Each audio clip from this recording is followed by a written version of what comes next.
Hi, welcome back to the Marmite drawing video. This is part 2. If you've not seen part 1, have a look at the playlist, you'll find part 1, where we drew out the outline of the Marmite jar using this reference. If you need the picture as reference, the link to the images is in the description, where you can get this photo. There's a couple of other options as well that you can use, and we're drawing this. I used a 4H pencil to draw this last week. We're going to carry on with the 4H pencil for a little while. I'm also going to introduce a B. If you've not got that, you just need a softer and a harder pencil. You also need a rubber if you want one, and a pencil sharpener to keep your pencils nice and sharp. We're just going to get straight in with it this week, and we're going to start where we left off, and we're going to start drawing out these letters on the Marmite jar, which you can see there. And last week we started mapping out where they're going to be, so I'll show you that now.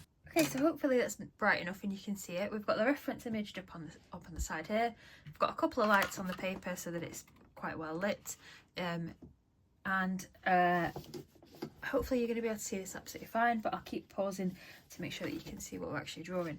So last week we drew the label, and then we put in the outline of where the letters are going to be. We didn't actually draw the letters, and we started to mark out where the edge of the letters are going to be as well. So we're just going to carry on with that. So I marked out where the corners of the E are going to be and where the top and bottom corners of the M are going to be, remembering that the letters are a little bit wider at the bottom than they are at the top. And there isn't a middle letter, so oddly enough, the Ma is a bit bigger than the Mite, because the I is obviously a much thinner letter than and the T is a thinner letter than the Ma on this side, if you know what I mean. So it's not even like we can split the word down the middle here to make it a bit easier. We are just going to have to we're probably going to have to work from the edges in a little bit, rather than normally if there was a word and there was a middle letter, I'd start with the middle letter so that we could work out and make sure we had nice even spacing. But with this one, I'm probably going to work outwards in. So we've got the E. So I am going to just mark out with little dots first where I think these letters are going to start and end, just to make sure that we have got enough space to include all of them in this drawing. So I've got the outside of the E there, and that outside of the E kind of lines up a little bit with this edge of this. It's just on the outside of that bit there, so I can use that as a reference point here. So that's the edge of the E down there, and then just loosely follow that up to the top as well. And then can we do anything right, so the middle of this M is in line here, so we can go up and just sort of pop that there as the middle of our M. So I'm just going to draw a very little light line, a little gap for a dot for the outside of the M, and then I think that is about where the M is going to be. Go up to the top and inside a little bit, because it's an M, so it goes inwards slightly. So follow it over and then across, and just give it a little dot there. And then on the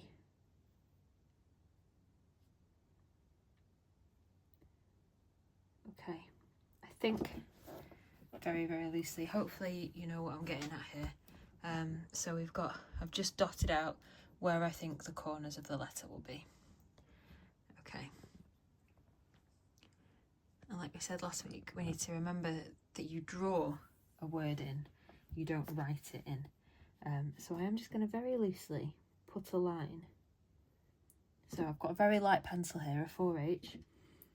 Barely going to put any pressure down, just a little line to where I think the outside of that M is going to be. Okay, and it's quite a shallow dip in the M. It's not a very deep one, so I am just going to mark that out very, very lightly where I think that's going to be there. And it's not very wide either. Okay.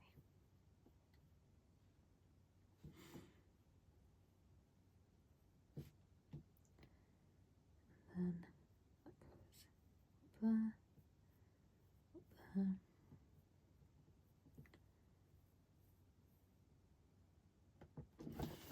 Okay, so I've just very, very lightly put the M in there.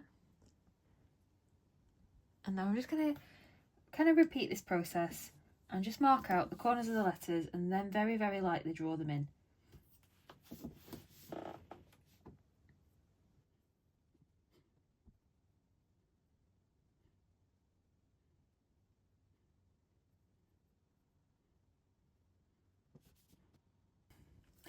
So now that I've drawn this top part of the E in, I can use that as a reference for what will be the top part of the T. And it doesn't matter if I've not drawn it 100% accurate to how the reference image looks, as long as I've got a consistent spacing and sizing across my letters, it won't look odd. So as long as I keep the top of my T, you see there, the top of my T, it's a tiny bit bigger. I think the white is a tiny bit bigger. As long as I keep that just in line with that, it should look all right. T's are very tricky.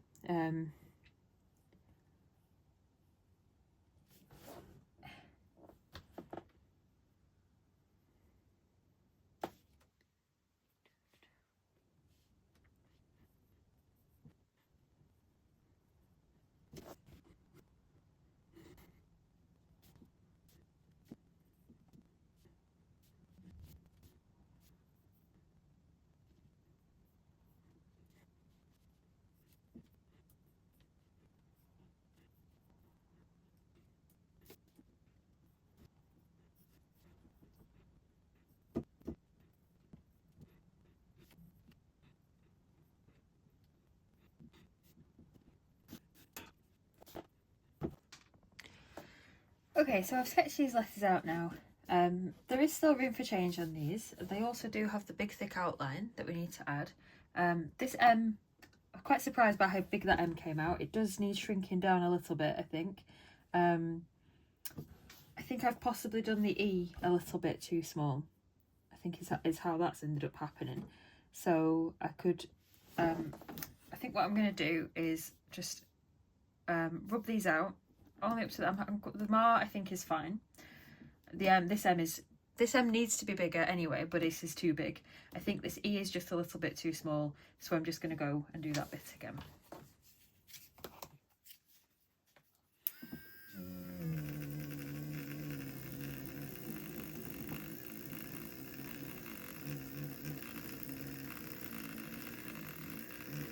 And because I only drew that on very lightly, it's very easy to rub out. I am using an electric rubber, but even if I weren't, because I did that so lightly, that has been very easy to rub out.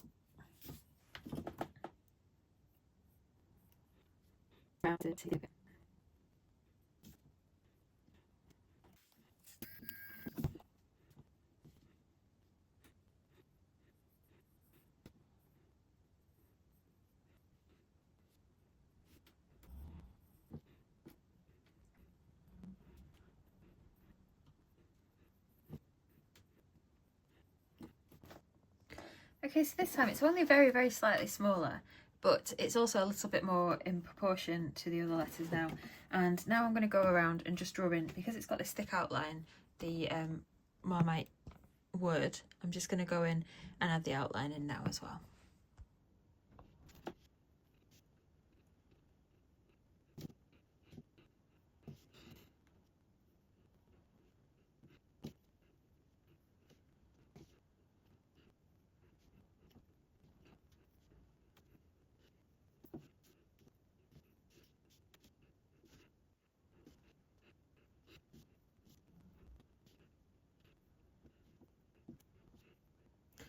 Okay, so I've just gone around that again with a fine pencil. I've not coloured in the outline at this point. I will do later with a slightly darker pencil. I'm just going to touch this up a little bit while I'm looking at it and remember that it needs doing. Okay, so the next thing we're going to do, we're going to start adding in these light patches. So these areas that have got light reflecting on them, and they make very clear distinctive shapes. So I'll show you. So up here on the jar, we've got this really clear distinctive light shape. So make sure your pencil's still nice and sharp. And what we're going to do is we're going to draw in where the light is. So bear with me if that makes no sense right now. I'll try and get it so you can see all of it. Okay, so the light comes around here, up there, and then back down there. So I'm going to draw in around here. It goes up there, it goes a bit diagonal. There's a very light patch there, so I'm just going to mark that out slightly. And then back up there, bit of a darker bit in it there.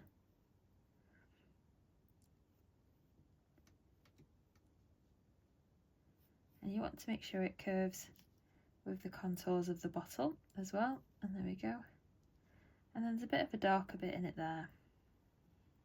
So I'll just mark that out and shade it in ever so slightly. Just going to shade that bit in. I'm going to shade that bit in a little bit as well. And then over here, there's a little white line. So I'll mark that in. And over this side, there's a couple of layers to this bit. So I'm going to mark in the whole bit at first. So this is the edge of it here. Goes out a bit there, around there, and then it drops down into the lid. And then we've got this bit here, which is extra bright. And that bit there again, which is a bit extra bright.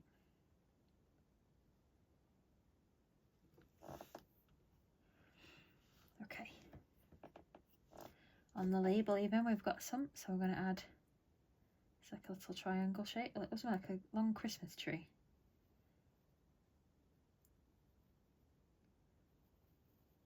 It just curves around the top. Okay. It might look a bit weird at the moment, but bear with it. It'll come together, I promise. Okay, and then I'm just going to make this outline of the label a bit darker so I can see. And I'm just going to do that by putting a little bit more pressure on the pencil. I'm not changing pencil, I'm just putting a little bit more pressure on. And then here we've got a very white line, and that is the edge of the flat face of the bottle where the light's hitting it. And we double back there. Okie dokie. And then the same again on the other side. I am just going to, I'm going to mismake the edge of the bottle a bit darker so I can see where this line's going. I've done quite a lot of sketchy marks around here, so I'm just going to tidy that up a bit to make sure that I can see where my light and dark lines are going. Otherwise I might get a bit mixed up. Okay, so same again. Just around where the edge is. There's the light's hitting it. It goes around to about there.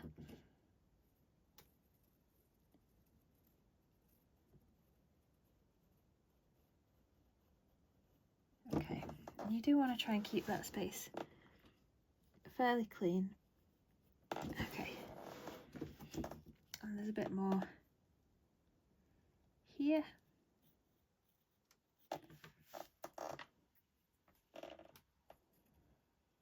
And there, where the light hits the edge.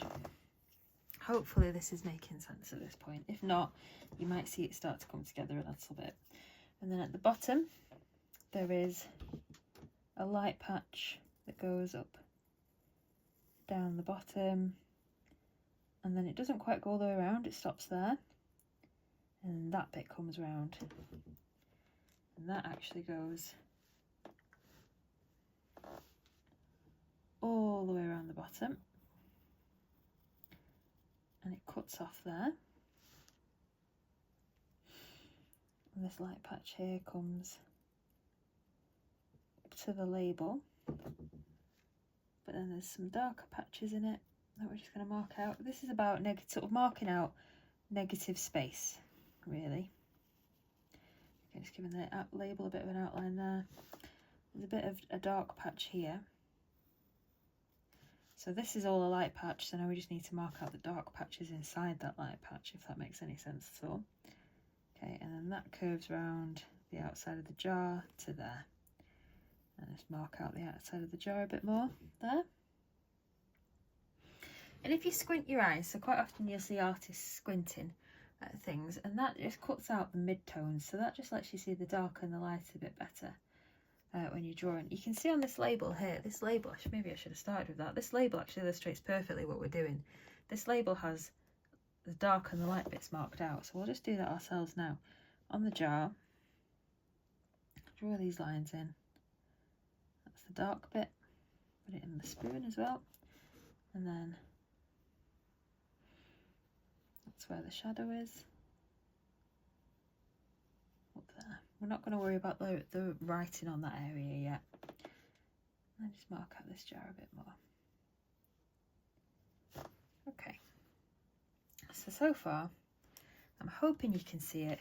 We've got ourselves a bit of a line drawing happening.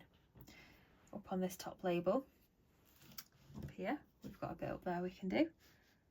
So just along the very, very top of the label, there's a bit of light hitting it there. And then that comes down this edge slightly. And then there's a bit of a crease here where it hits it there. And then up here as well, another bit of a crease in the label where the light hits it there. Up at the very, very top of the label, right up here. I'm just going to neaten that off a little bit. The light goes up there and then along the top and a little bit of a jagged line, and then just there. And again, we can neaten that up. Just going to neaten that up with the rubber because we want nice white patches when we're doing this bit, so that it looks nice and bright and light. And then there's just a little bit there as well. Okay, before I go much further, we're going to start adding a couple of details in, I think. So on this lid, so this lid, rather than looking at it as loads and loads of lines, let's look at it a bit more as loads and loads of light and dark. So I'm just going to firm up the outline a little bit.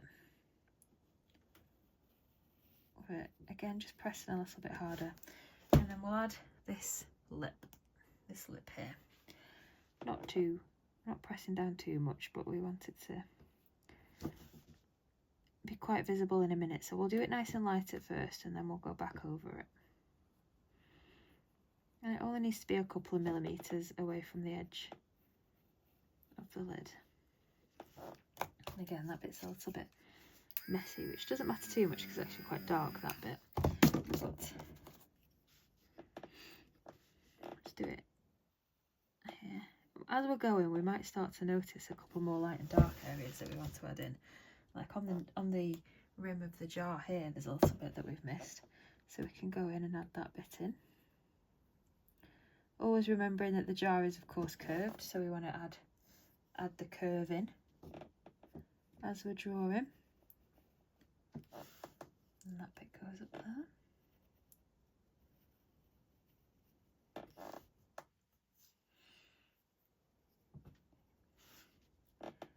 And that is just around the top there.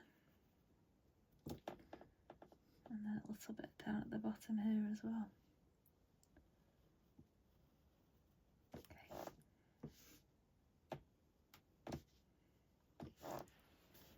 Okay.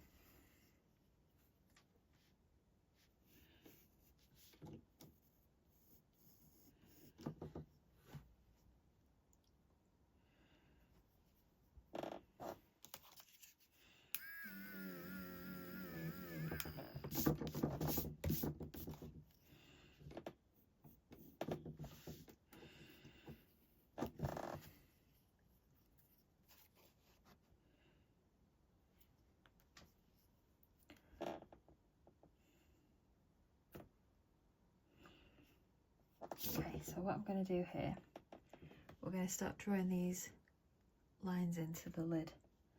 Now, if you look at how they go, they come round from the top and down. They're not straight lines, they do have a little bit of a curve on them at the top.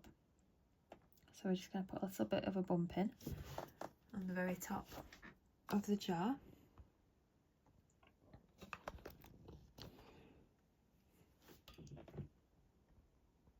Hopefully you can see there, we put a little bit of a bump in. And then that comes down.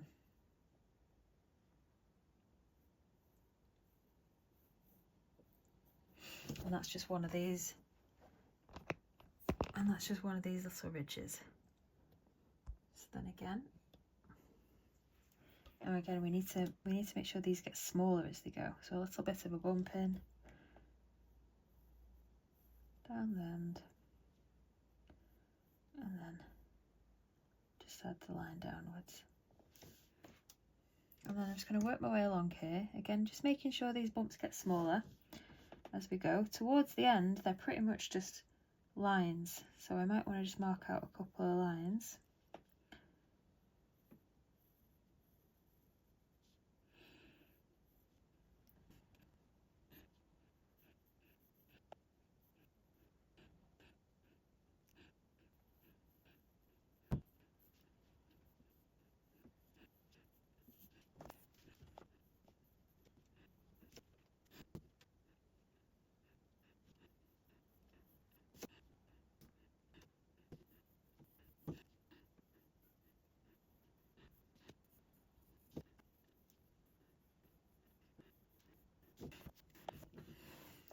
I'm not going to add in any more detail for now on this part. I'm just going to draw them in so we know where they are.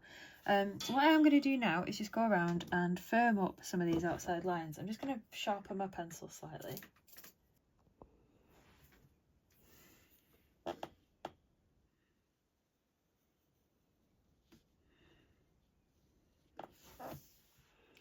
So hopefully you can see from what we've done today, drawing in these light and dark areas, these patches of light that we've drawn in. Hopefully you can start to see that we've got in front of us quite a good 3D looking drawing, and that is just using light and dark. Well, that is just using lines. So far we haven't actually added any shading at all. We're just going over some of these lines to make them a bit darker. Not adding too much pressure at all, just making them a bit darker. You don't want to be digging into your page, you just want. And for this week, I'm now going to leave this here. If you want to go in and add a few more sort of darker lines into your drawing, keep firming it up a little bit, then go ahead. If you want to crack on and start shading, then do that too. But I am going to get this next part of the drawing done very, very soon. I'm going to try and release it before next week so that we'll have it done sooner. And I'm just going to crack on and start. If you want to crack on and start shading, then do that. We are going to still use the 4H next week. We're also going to start using some darker pencils, some Bs as well. And we're going to talk about layering the shading. We're not just going to go straight in with a really dark pencil and start shading. It's going to be layered. So thank you for watching. Hopefully that's not been too complicated and you're not too tired out and your wrist isn't too tired. We're doing this in steps because it can be I'm doing this quite quickly. And I know that for people that are learning, or if you've not drawn for a while and this is your first time, this might take you much longer than it's taking me. So I want to give you time to get it wrong, to get it right, to do whatever you want to do that feels right and take your time over it. So if you're not keeping up with my pace, that is absolutely fine. Pause this video where you need to and catch up. Next time we are going to start the shading, so we'll really start to see it come together. We're going to do a lot of layering next time, which is why I want to leave this here. Like I say, we've got what could be very well a finished line drawing, but we're going to start adding the shading in next week, and we'll put those final little bits of writing into the image as well. But we've done quite a lot there today, so let's leave that there, and then next time we'll start shading.